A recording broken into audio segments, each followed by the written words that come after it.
Whew. Going live. You're live. We're live. Hello, everyone. Happy Monday. So today I decided it was going to be such a great idea to have lunch before lunchtime, and we're late. I feel like I just I didn't even finish my lunch. No. I looked at it, I was like, oh no. Yeah, we haven't even.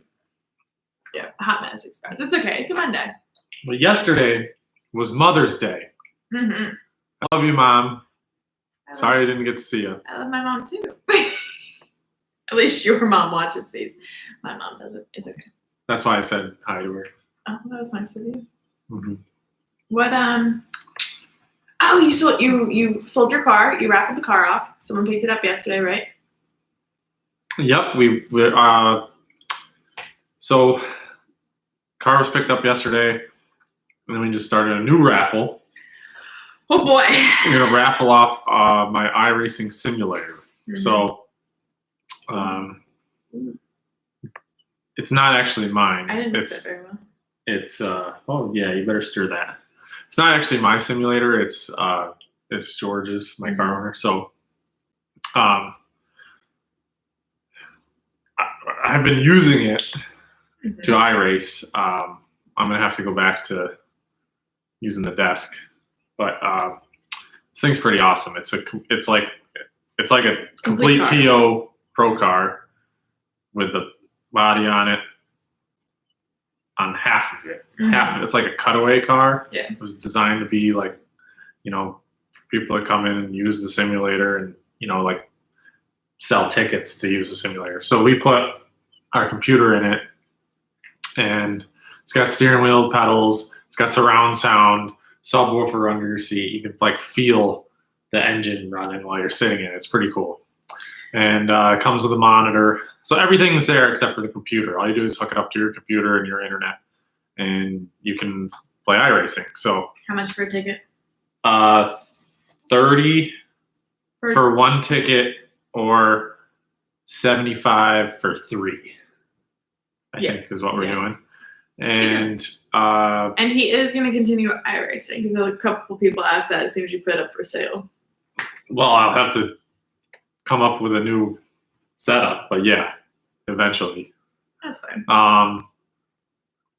So anyway, if you want to be involved in that, just get a hold of me on Facebook Messenger, and you can claim your spots, and hopefully you're lucky and you can win. Yeah. All right. So, okay. I feel like I'm still trying to digest here from stuffing lunch. So, hello everyone. Happy Monday. We've got a good morning to Andrew, Corey, Michael, Jason, Michael, John, Caleb, Prometheus, Kim, James, Ray, Jim, Larry, Dominic, Aquatic Sausage, and Jerry. Hello everyone. People want to know if your setup is going to go with the car. I don't think it really works like that. The setup? Yeah. I'll give you a setup. Will you? Yeah, I'll help you out with this. Okay. All right. How to set it up. That's awfully nice of you. Sure. What else? What did you guys do this weekend? Mike wasn't a fan, but I played couch potato all Saturday, like hardcore, all Saturday, except for we went to the store. Yeah. Yep. Sorry, I'm trying to get comfortable here. My cushion keeps sliding on me. I had to get up a few times. It was pretty awful.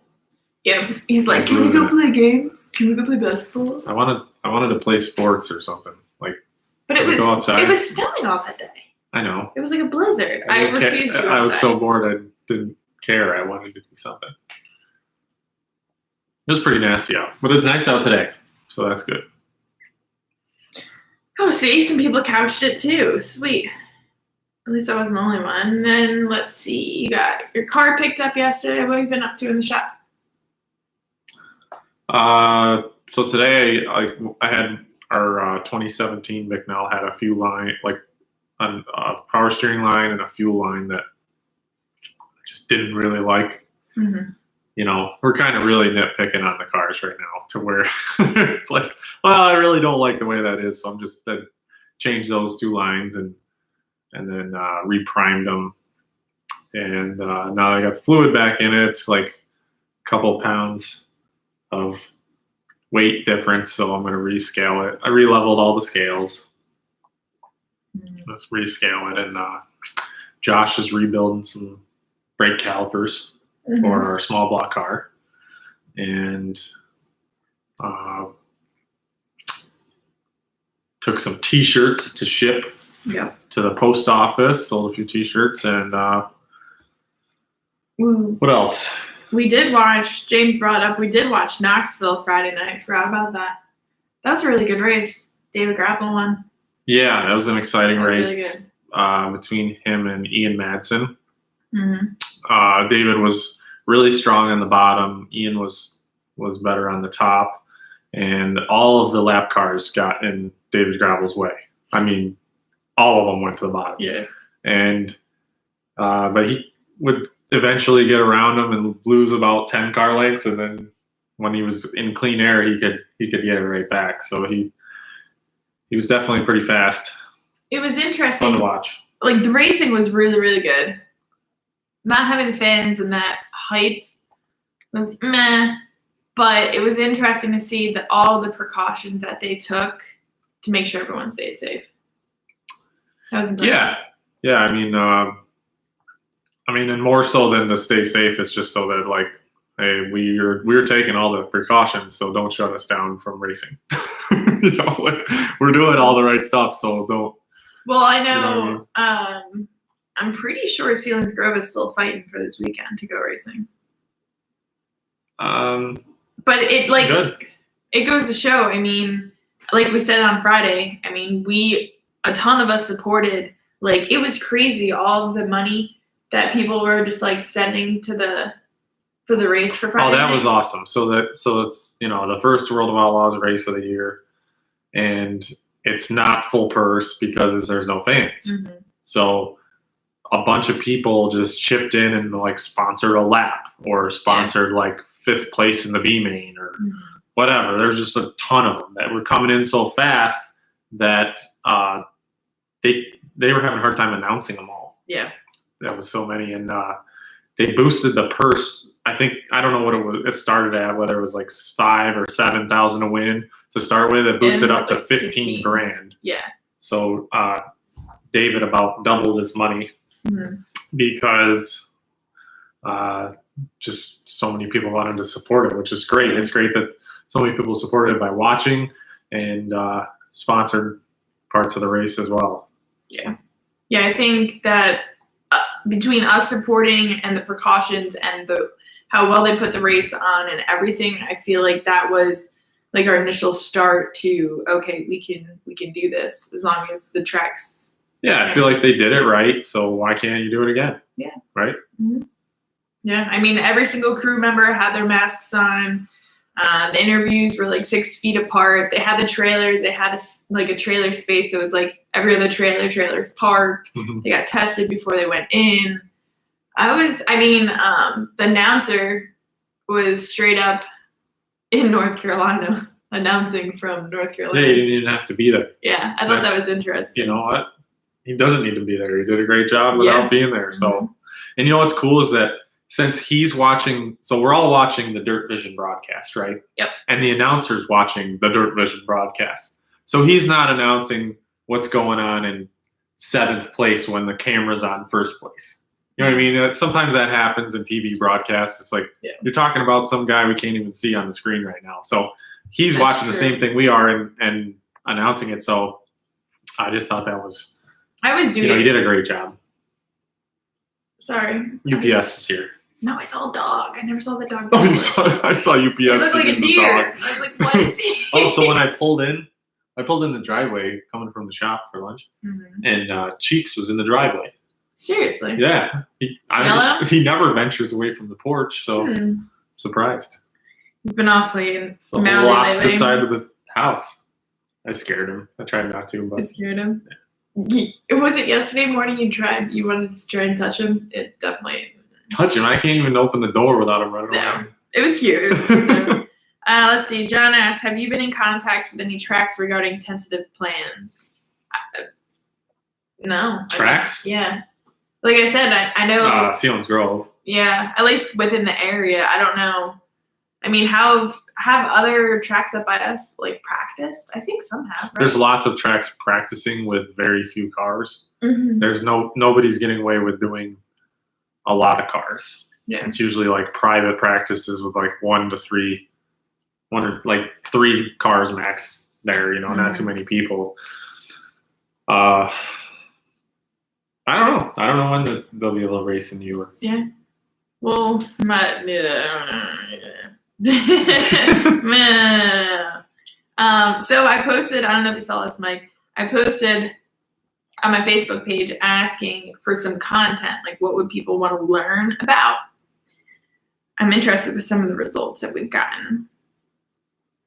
People want to know the difference. Well, we don't have to cover them, but like I just want to tell you some of them. People want to know the difference, like the actual differences between the track surfaces with New York and South races. The theory behind matching shocks to desired spring rate. What, you can ask me all these all at once? No, these are like going to be separate videos. So if you we're guys, going to do a video on all these? Yeah. Oh, okay. Mm-hmm. Oh, I thought I was just going to announce it. Do we have any? No. Do we have any traditions on race day? How to pick the right gear? Like these are questions that people want to know, and I figured. So if we did a video, we could do like a real detailed answer instead of just Because I feel like when I answer things on here, it's kind of like, how do I bring this into 10 words or less? Yeah, so it's exactly. Go through your scale setup, setting up the chassis heights, carburetors, shocks. Oh my gosh, there's so many. Tire rules or no tire rules. You guys had quite a bit of questions, so I'm excited. We'll have to dive into that and maybe do some informative videos. I was actually thinking of doing a video, since not a lot of tracks are open yet, some track tips. Like, do you remember what put me on the map originally? Your beautiful face. What are you talking about? The first big thing I did that like really drew everyone's attention was my 85 ideas every racetrack should try. See, I think that was well after you were already well known. I feel like it hit a lot more people. Okay. And attracted. Where did it go out? What publication? I have no idea. Was it on like it was on Digest? the website. Might have been. Dirt Track Digest.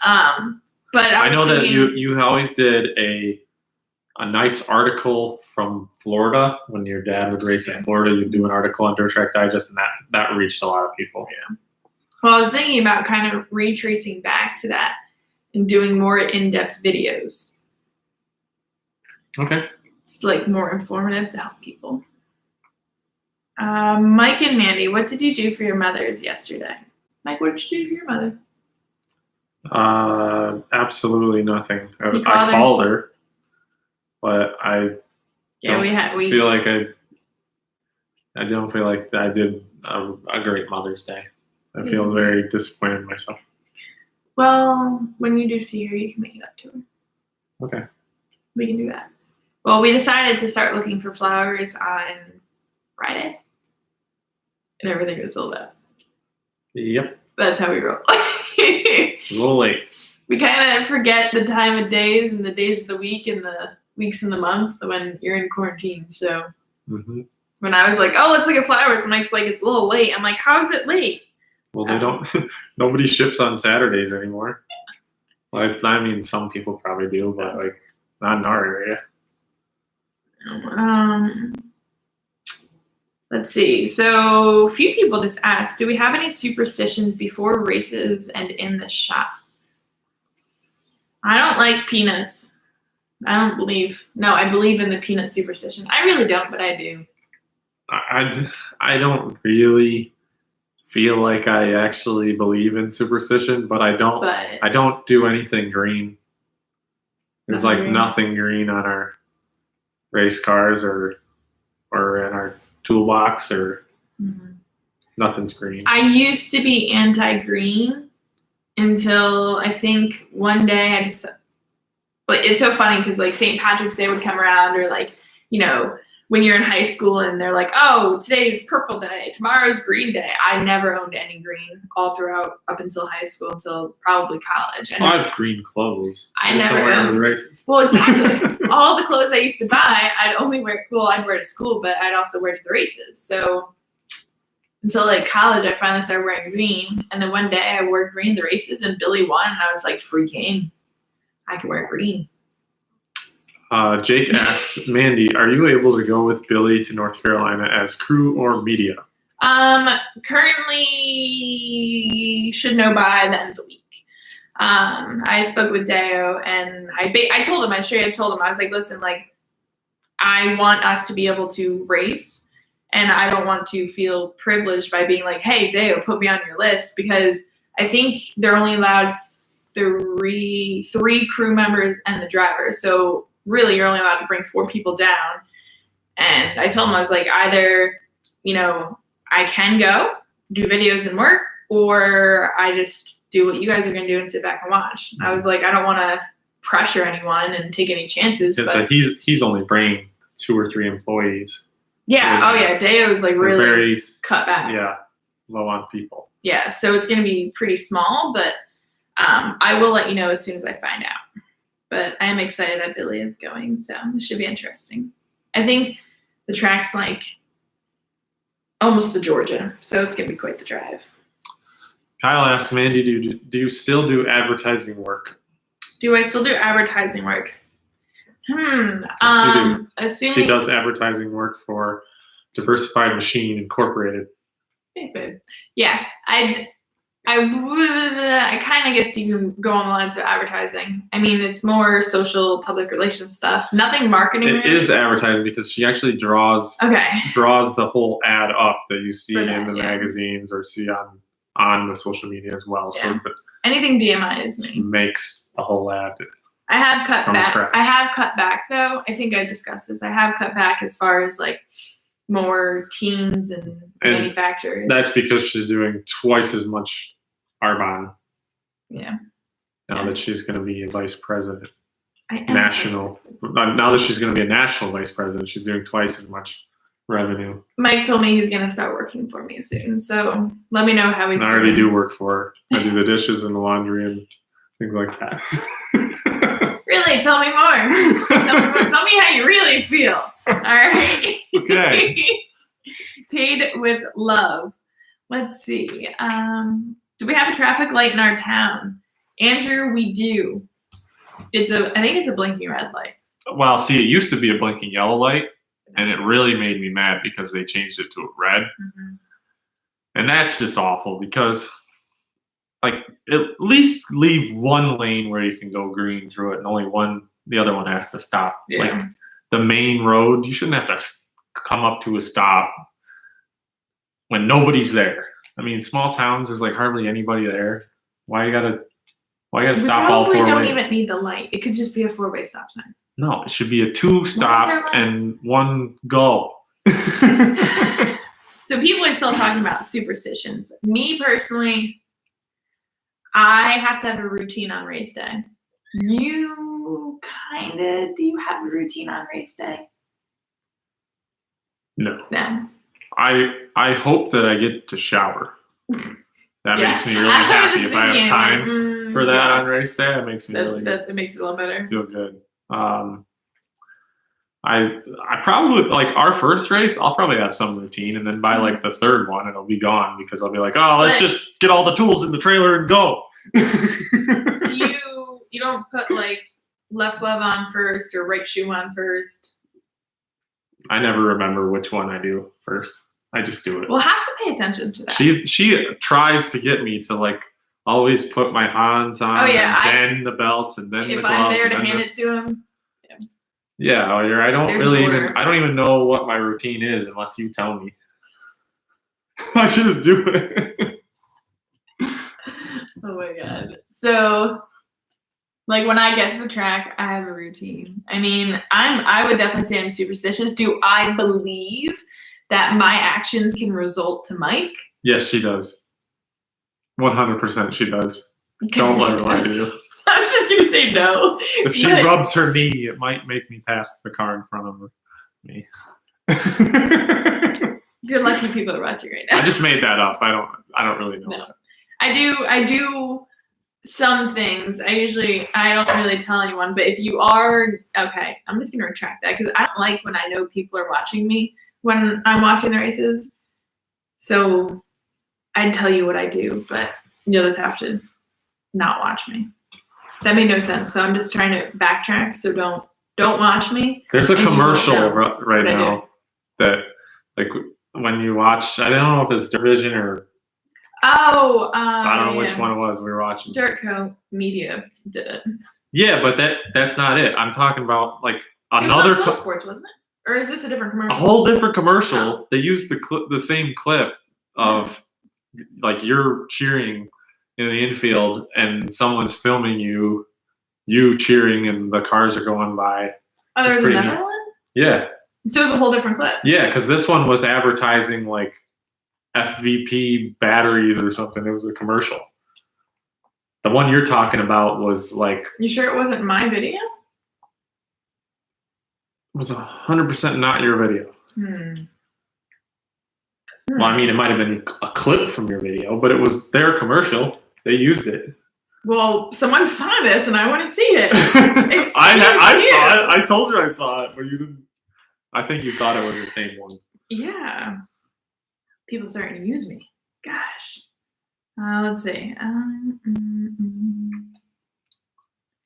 Oh, okay, Mike. I know the answer to this, but Mike wants to know, when in a real race, how can you tell what place you are in after many laps and no cautions? Most of the time, I don't. Unless you're in the top 5 and you're up on the board and you can see the scoreboard of who's where. You're like a lot of times, if your number's on there, you can tell where you are. But if you're in 7th and you feel like you passed a car, but you don't know if they were a lap car or a lead lap car or whatever, it's like you go to the scales even though you weren't even in the top 5 because you don't know 100% where you finished. You don't know if somebody pulled in the infield and dropped out. And half the time you cook the receiver, like you'd think they would announce the top 5 every time saying, all right, like top 5 of the scale, this guy, this guy, this guy. And I've seen where people have been DQ'd because they didn't go to the scales because they didn't even know they were in the top 5 or they didn't know they needed to go to the scales. Yeah.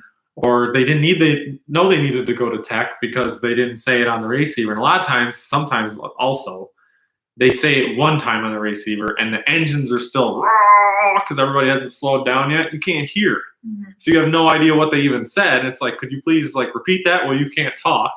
So you can't ask them to repeat it. Yeah. And you're completely in the dark. It's really a frustrating situation because it can scare you out of your it's such a scary situation to be in that position where, wow, I just worked this hard to run this whole race and I don't even know where I finished, what's going on. The first thing I come in and people are like, good job, blah, blah, blah. It's like what? Where did we get? Yeah. What did we get? Where did we finish? Every time. Or even if it's a heat race, it's like, did we qualify? I don't know. Because it's really hard to keep track. Mm-hmm. You don't know. Yeah.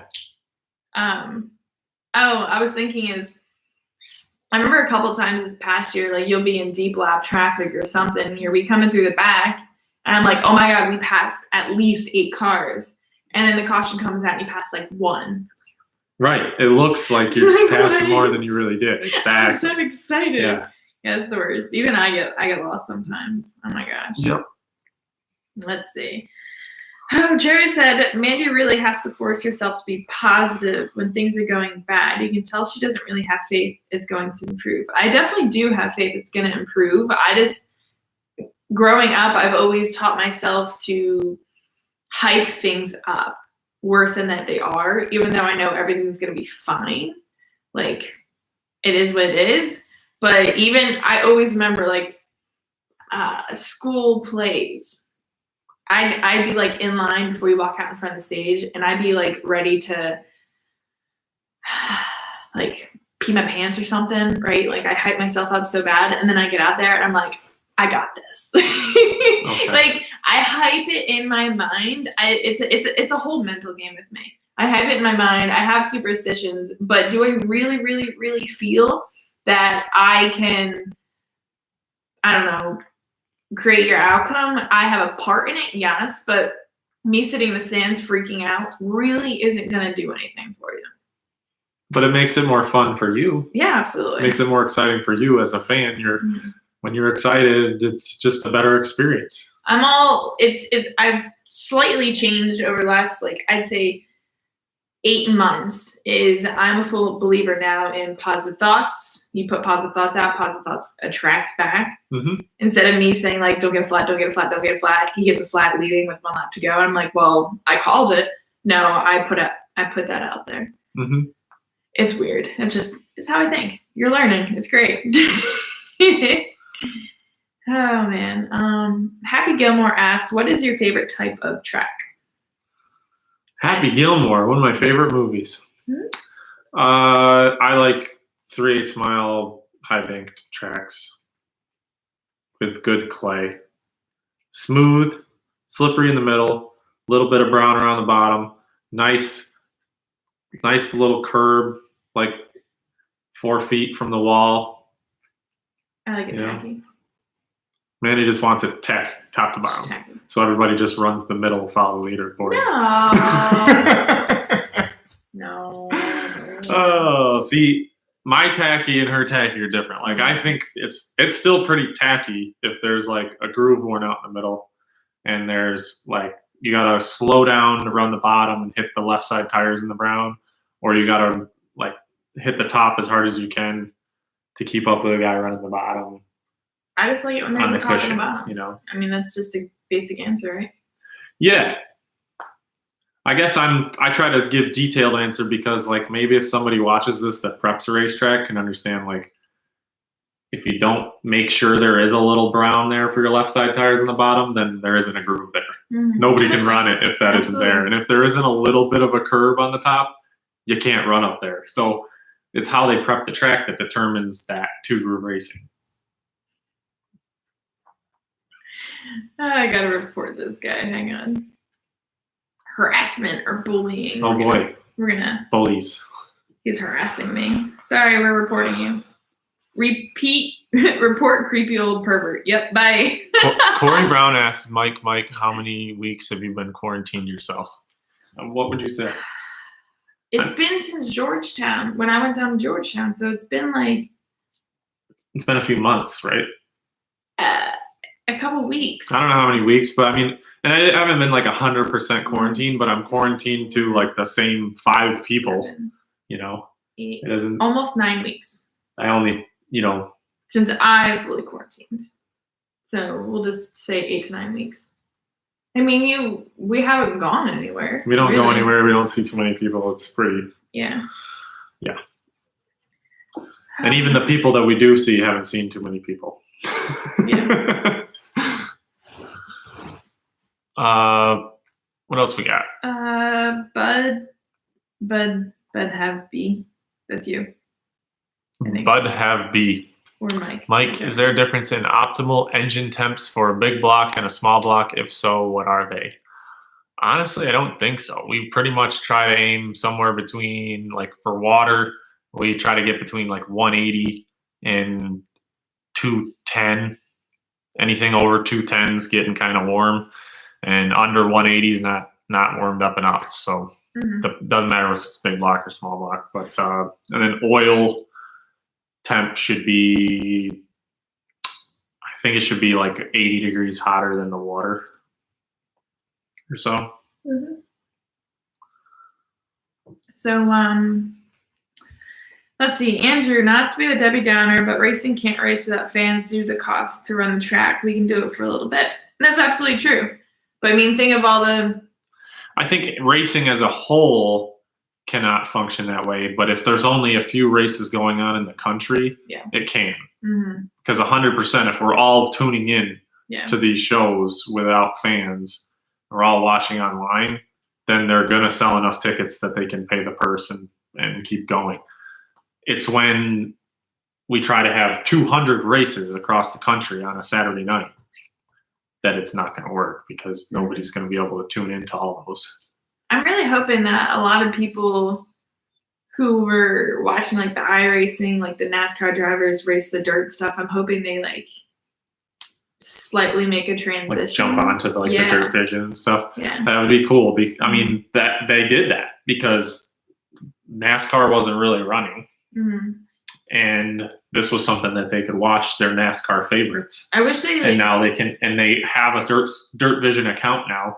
So they can just go like, oh, let me fill that account and watch this other race. And the other thing is the thing about NASCAR that's special is that it's like, well, they only race once a week.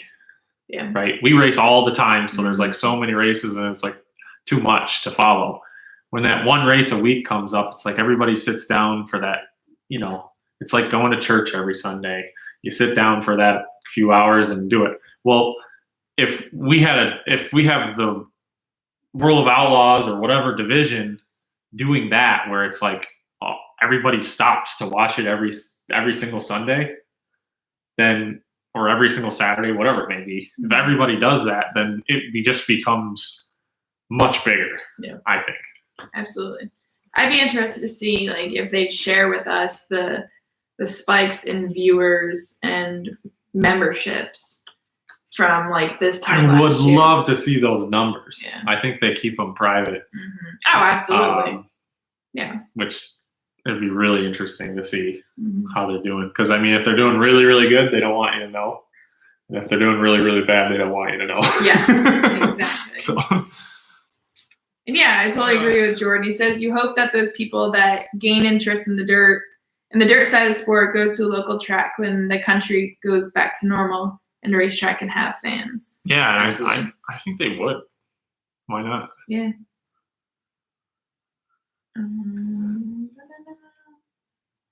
Sorry. How did the creepy old pervert come back again? I just don't know how he did that. I don't know. I mean, it's funny that he even just named himself that. Usually they name themselves like QRTZYX1057, So Jason asks, Mike, do you feel yourself more prepared with all this downtime, or do you still feel pressure to get things done if they were to drop the hammer and say, let's get racing? I still feel a ton of pressure to get things done because I feel like the second they drop the hammer and say, well, we're going to go racing, that, yeah, we're ready. We got some cars ready to race, but now we're going to, instead of our car set up for a half mile, we got to go to a quarter mile, and I got to change the setup and the gears and whatever. And we got to get the cars loaded and we got to get the stuff around, and maybe it's raining outside and it's not really a good day to be doing that.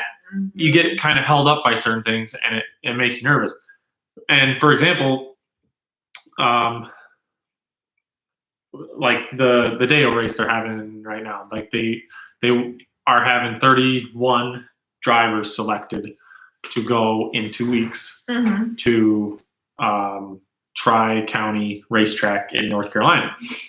We had to know whether, determine, all right, you're going to go or not going to go by Saturday, Saturday. And that's 2 weeks in advance. It's really hard to decide what we're going to be doing in 2 weeks from now, especially right now with businesses and we don't know whether they're opening up or not. It could get better, it could get worse. Yeah, so that was hard for my particular team to do. Other people were like, heck yeah, I'm going. Yeah. So that is a serious challenge. I definitely feel the pressure because I feel like if I'm not ready 2 weeks in advance, completely ready, that we aren't going to be able to go. Mm-hmm. That's a lot of pressure because normally if it was last year, we wouldn't have to be ready until 3:00 the day of to go. To have to commit 2 weeks in advance is tough. That's a challenge. Yeah. Yeah. But it happens. So I think we are at 34 minutes. Sweet. Thank you all for joining in and participating with us. We will be back here tomorrow. Same time. Same deal. Same stuff. You guys have been great. I hope you guys had a fantastic weekend. Hope you have a great Monday. And we'll be back tomorrow. All right. See ya. See ya.